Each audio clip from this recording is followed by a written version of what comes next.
Welcome to the Lean Blog Podcast. Visit our website at www.leanblog.org.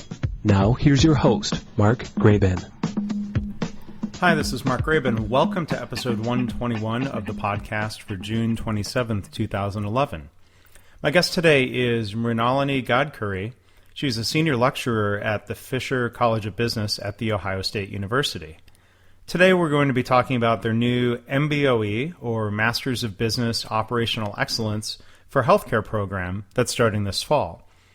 Mrinalini is a physician trained in India, where she practiced for 3 years as a family physician, and she came to the U.S. 9 years ago to pursue her passion in process improvement in healthcare. So she's worked in various organizations and quality improvement roles here in the U.S. and is now working with Ohio State and this MBOE program. The post for this episode can be found at www.leanblog.org/121 if you want to find links to the MBOE healthcare program and see a short overview video.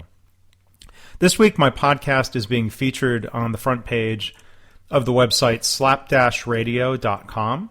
You can check out their website for a directory of podcasts and a podcatcher application for the web or mobile devices that allows you to get great podcasts without the headaches of syncing with iTunes. So as always, I want to thank you for taking the time to listen to my podcast. Mrinalini, I want to thank you for joining us today on the podcast. It's my pleasure, Mark. So I was wondering if you could start by introducing yourself for the listeners, talk about your professional background before we dive into talking about the program. Sure. My name is Mrinalini Gadkari. I was trained as a physician in India, and I practiced as a family physician for 3 years there. And I've also worked at a multi-specialty and trauma center as a clinical and administrative resident, which is where I discovered my passion for process improvement. And I came to the U.S. about 9 years ago. I did my master's in health services administration at the George Washington University. I spent a year at the Johns Hopkins Bayview Medical Center focusing my learning in quality improvement area. And then I moved on to Boston to work at the Farber Cancer Institute and Brigham and Women's Hospital, helping executives, nurses, doctors, administrators, and the frontline staff to work together as a team, breaking the silos and improving their systems and processes. And currently, I work as a faculty member at the Ohio State University's Fisher College of Business, again, teaching the MBOE healthcare program. And MBOE is Masters of Business and Operational Excellence, correct? That's correct. And this program is specifically focused in healthcare. So they started the regular MBOE program at the Fisher College of Business 3 years ago, and we had students from all industries. But what we saw was there was a growing interest from the healthcare community. Currently in the 2011 cohort of the MBOE program, we have more than 40% of students who are from healthcare, and they are from different backgrounds. They are from the academic healthcare centers. There are people from research and also from hospice. So we saw the growing interest, and it just made sense to create a MBOE program specific to healthcare so that we could service their needs better. And when you talk about the curriculum and how to serve the needs of healthcare students, what were some of the pros and cons? Because I've talked to some of the MBOE students that I know. They're from Akron Children's Hospital, for example, who have really enjoyed and gotten a lot out of the MBOE program. Can you talk a little bit about how it's different or how it's structured for healthcare now specifically? So the difference between the regular MBOE and the MBOE healthcare program is that students will still get to experience and learn from industries other than healthcare. But with the healthcare program, we would be more specific about the needs that are related to the medical legislation and the Joint Care Commission that requires hospitals to have specific systems and processes in place for enhanced patient safety and employee safety, as well as satisfaction. So the way we have designed the healthcare MBOE program is that students will actually visit some of the hospitals in different parts of the country and learn from how they have applied Lean and Six Sigma to improve their processes and systems. So it's not just the good things that they'll get to see, but they'll also learn how these hospitals and the leaders there had to face different challenges to actually make this happen. So when you talk about the structure of the program, it sounds like there's a lot more to it than just the classroom experiences. Can you talk a little bit about just the high-level overview of the duration of the program and how much time people spend on campus versus being out in the field, visiting organizations or doing Gemba visits, things like that? So in this program, this is a one-year program. This program is for working professionals, managers, doctors, nurses who have a passion for operational excellence and would be interested in leading the operational excellence change at their organization. So in the 1 year, we have 8 sessions, and each session is a 4-day intense learning session, which includes classroom learning, and visiting the Gemba or the different hospital sites. And this would also include visits to some of the non-healthcare sites so that students could get a better understanding how others are doing it and learn how they could apply those principles in healthcare as well. And this also involves a capstone project. So it's the program overall includes 4-day every MBOE week on campus. There's visit to the Gemba, and there's distance coaching. Distance coaching is basically every student will get a very experienced coach who would guide them through their capstone project. Now, the goal is that the students actually get to apply the principles real time when they go back to their organization. So they go back enriched with the knowledge and tools and methodologies and involve their team members to make those changes. Okay. And talking about the curriculum, I'd be curious to hear a little bit more of the types of courses when you talk about the boundaries of operational excellence. Of course, that includes Lean. Can you talk about some of the Lean education and some of the other areas that might be covered, including Six Sigma and other operational excellence approaches? So in those 8 sessions, the first session is learning about value stream mapping. This program is designed according to the value stream of the process or the system that the student is working on. The goal of the program is to help students learn how to break the silos and work with all the team members that are involved in that process. So they'll learn about value stream mapping, they'll learn about how to measure processes, and also we'll start talking about A3, which is a very concise and systematic method for solving and addressing problems. In the first week, they'll also learn about Six Sigma, and they'll start their Six Sigma Black Belt online training. The second week is visiting ThedaCare healthcare system in Appleton, Wisconsin. And this is a great system. Dr. John Tucson, who was the CEO then, started the Lean journey 10 years ago, and now with the effort from all the team members, including patients, they have come to a stage where the frontline staff as well as the executives know how to address any problem in a very systematic manner. The third week is visit to the Akron Children's Hospital, and there they'll learn about 5S and visual management, we very well know about the look-alike, sound-alike drugs, that have in the past caused medical errors.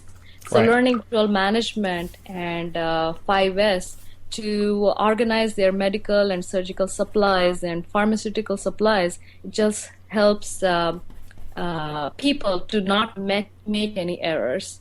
Right. Session 4 is learning about flow of people, flow of information, flow of supplies, and we'll also talk about leveling inventory, so that the common thing that I have heard from people when I was working at Farber and Brigham and Women's, you go to a hospital and the first thing they complain about is, oh, there's so much clutter here, and it's hard for them to figure out what is going on. And the commonest thing is people do not have well-developed systems, so they do a lot of workarounds. Right. In the sense that, if they don't find supplies once, what people start doing is they start hoarding them and hiding them away. That just results in more inventory and probably a lot of expired products. So a visual management intense training would be part of session 4. Session 5 is Gemba to Seattle Children's and Group Health in Seattle. There, the students will learn about clinic patient flow and application of 3 Ps, which is designing the facility to improve the efficiency of the processes. And I actually want to mention something here. So at Akron Children's, they have been able to save about $3.2 million by not building a new building. All they did was they used 3P and they reorganized their lab facility, and the staff did not feel the need of having a new building for their processes, which was just amazing. Yeah. Well, and it's great in general that students will have a chance to go visit Theta Care, Akron Children's, Group Health. Group Health was the third, correct? Yeah, and Seattle Children's. Oh, and Seattle Children's. So those are 4 outstanding organizations. I've been fortunate to go visit. It's a great chance to see things in the real world and help reinforce for everybody that lean and operational excellence can be very practical, as opposed to being something that's just a bunch of theory. So it seems like that would be a great feature of the program. And for listeners, I've done a number of past podcasts with John Toussaint.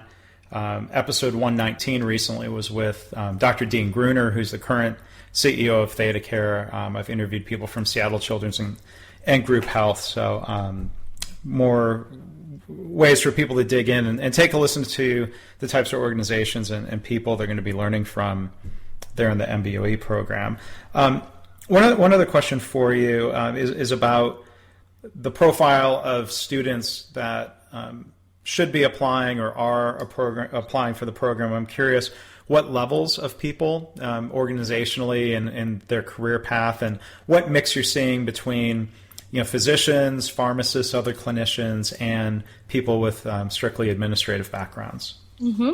So this program actually open to all working professionals. In the current program, we have a COO, we have a surgeon, we have a pediatrician, we have nurses, we have people from the central sterile supply. So it's a mix of people from different areas in healthcare. We also have someone from a hospice. So this program is actually open for anyone working in healthcare who has a passion for operational excellence. Who are at the manager level and who are willing and who want to lead the operational excellence change in their organization. And would this program at all be appropriate for somebody who is looking to transition industries, of using this as a way to get into healthcare, or is the idea that people are currently working for healthcare organizations, the way the program is structured? Absolutely. If someone's looking for transitioning to healthcare, this program is ideal for them. We start from the basics, the challenges that are involved in healthcare, what are some of the positive things, where are the opportunities for improvement, how does medical legislation play a role. So this would be a great program for those who are transitioning as well. And just as long as people can coordinate the time on campus and all it's open to. Yes, as long as they can coordinate the time on campus. And another important thing is that we also make sure that the student has a sponsor, and a sponsor could be any senior level person that the student reports into. And we want to have a buy-in of the sponsor in the learning of the student, because our main goal is to make sure that the student is able to apply the knowledge when they go back to their organization. So a sponsor just helps remove the hurdles while they are working on the project, and also allow them the time to work on the project and try out various options for making those changes. Okay, great. And a couple other things to cover while we have time here. If you can talk about some of the coaching. So you have you mentioned earlier, there's classroom time, there's Gemba time, and there's people who are doing projects. There's opportunity to be coached. Looking at the list of people here, it looks like some very experienced lean people, lean professionals, and leaders that they're going to be able to get that coaching from. So can you talk about that a little bit? Yes, I think this is one of the best part of this program, where the teaching does not end when the class ends. When the student goes back and they're working on the capstone project, there would be very experienced coaches who have extensive knowledge and first-hand experience with lean systems, Six Sigma, and value stream improvement, who will work with each student. The coaches will go to the students' organization maybe once or twice or more than that, if that's possible. But they would be constantly in touch with the student, either on phone or through web, and help them address the various problems they might come across while implementing the changes. We have very experienced researchers, consultants, and faculty members who team up with the students to make sure that the students become successful. And so kind of final things to wrap up on here. If people are interested in the program, can you talk about the application process, information sessions, things like that, and what the timeline would be? For applying for this program, all applicants are required to submit an application packet.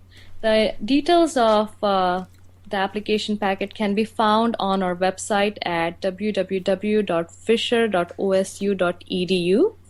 The application deadline for a discounted application fee is until June 30th, and the ultimate deadline is September 30th, 2011. All right, thanks, Mrinalini. And for listeners, you can also find links to the program at leanblog.org/121. So it's leanblog.org/121.